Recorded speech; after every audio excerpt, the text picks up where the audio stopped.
Hello, hello. It's Chapeau Claudette, also known as Cloudette because I love clouds, on the 18th of November, 2017.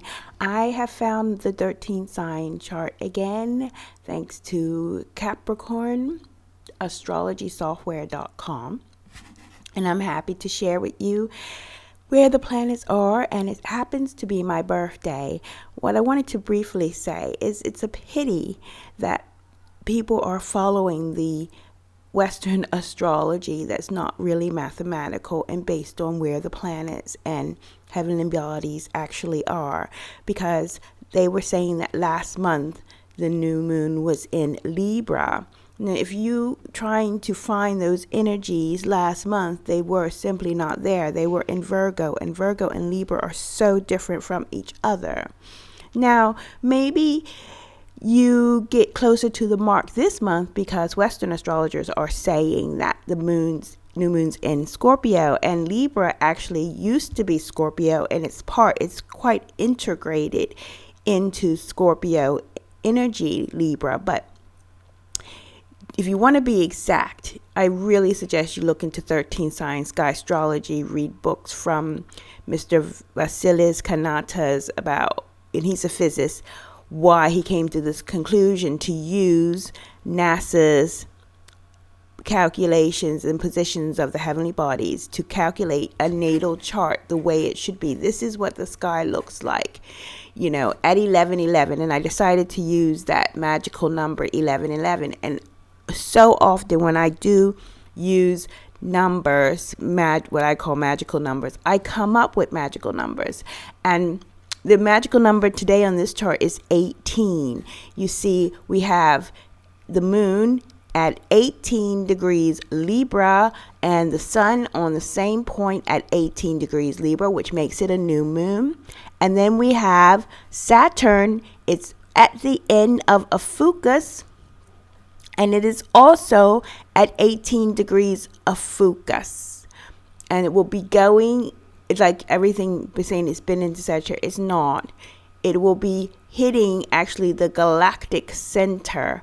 And that is such a sensitive point as well. And that is known as Sagittarius A. It's about 2 degrees Sagittarius in the actual sky. Now, I don't know what Western astrologers say, but you don't want to miss these highly sensitive points in the sky. You don't want to miss stars like Spica or Antares, because these have really, through history, through years, have brought knowledge to those who actually follow the stars.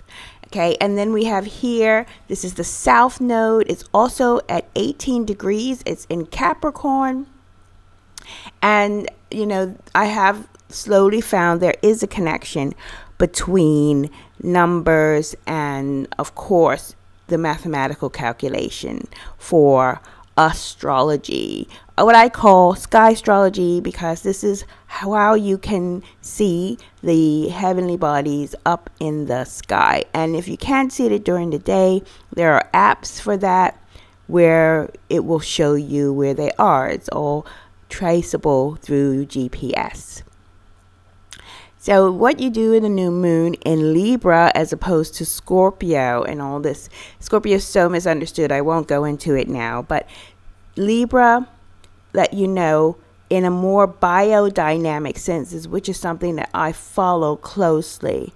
And it's been tested by several people dealing with how food is produced, how plants grow, how bees produce honey, and looking at the actual,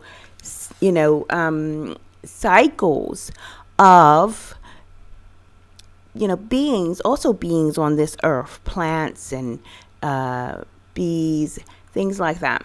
So when you're in a Libra sign, it's considered a flower sign.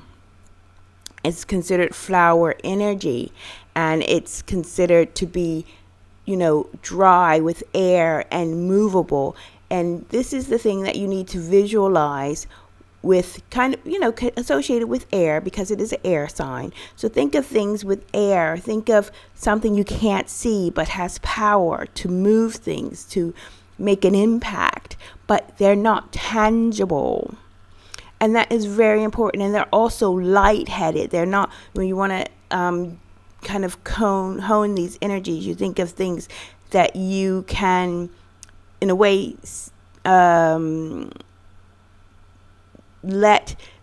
be free. That's why it's also associated with Aquarius, to be free, to develop and exchange ideas, kind of about movement, because air is free. You can't really contain air. You only can contain air. It contains itself when it's in water, and that's why you get these air bubbles, because it isolates itself there. So here, in this sense, we're talking about you taking these qualities of Libra, especially on this new moon, which is about listening and starting things, because the moon is going to start to grow again. So what can you think of? It's not really, a time, say, to do exactly that. You might want to do what you've been planning to do, or what started as a thought, to materialize it. But really take this time today, I believe it's at 14:42 GMT time, to just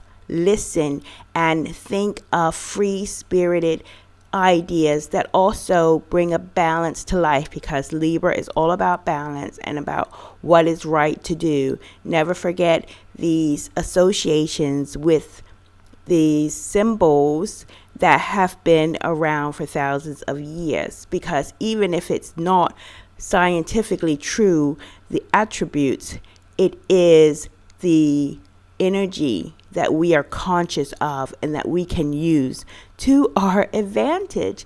And I just want to make, if it was in Scorpio, I guess astrologers telling you Scorpio is a feeling planet, Scorpio is a water planet, and you're going to feel this and you're going to feel that. No. And that's a pity, because it's not in the water sign. It is here in the Libra sign, and Scorpio gets a very small space because it had to make space for Ophiuchus, which came in and slowly was going over the ecliptic. So this is where the energies are, and there's so much information that you can get now. There's no excuse for you to still believe in something that hasn't really progressed, and it's a big industry. It takes in a lot of money, and it doesn't really want to move, to tell you the truth. I do have a playlist called Intelligent Discussions about astrology, and check that out if you like what I do. I also have a podcast where I more or less broadcast every day. It's on iTunes as well. It's called Astronomy. Well, it's called 13 Sign Sky Astrology Report. But it's astronomy plus 13 sign astrology equals Skystrology. And I'm more or less on there, 3 or 4 times a week. And I really appreciate if you join me there. If you have any questions, I'm AKA Claudette on Twitter.